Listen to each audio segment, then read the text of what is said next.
Hey guys, what's up? And kamustamos? Right now, I'm on my phase 2 na di ay sa pag-convert sa logo.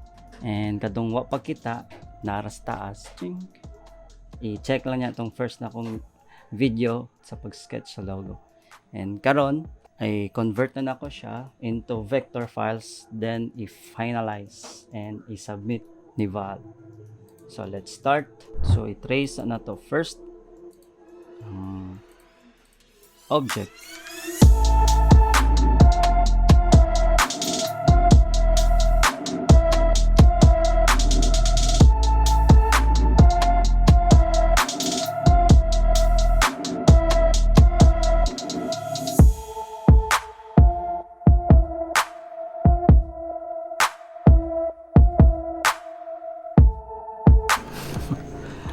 Tiyas kamot. Tatarangan ng kamot.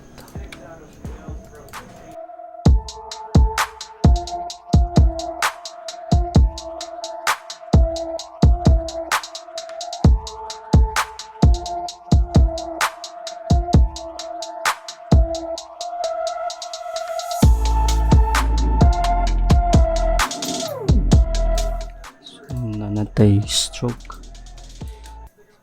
This na to siya merge or i-frame. Kasi siyang bata na pag-stroke diri. Okay, logo man ta, so need tag-stroke.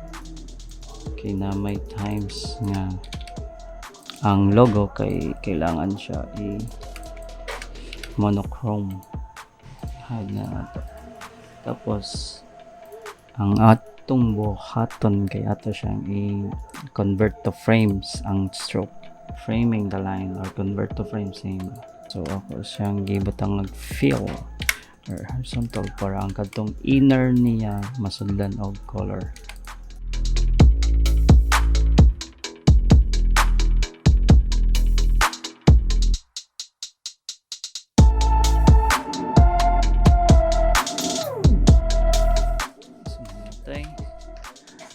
Base logo.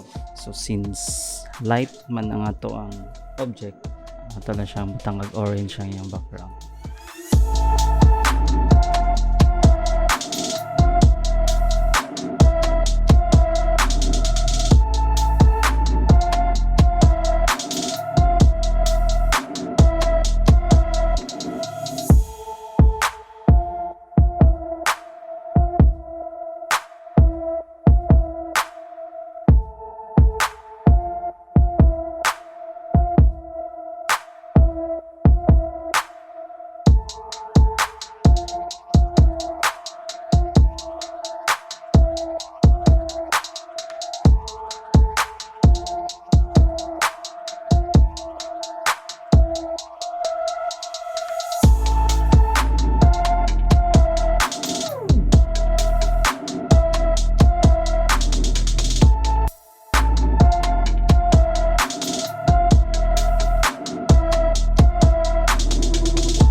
Next, ang buhat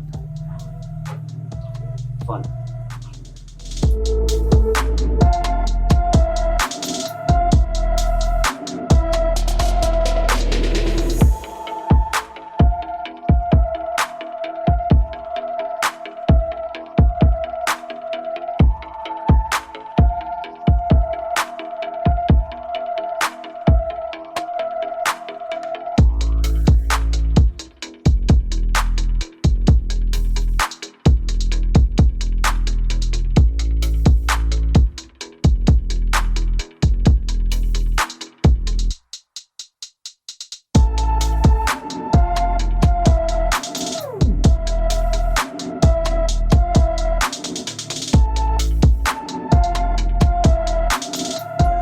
Ang nasa kong mind and first is yellow ang font, but kung mag-yellow ko, dagda na kay colors. So ayun na ito-yellow kasi okay rin nilabal.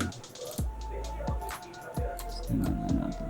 Hindi ba? Mas marag delicious tanan ang yellow. So butangan na ito identity ang mga colors para dito maglibog.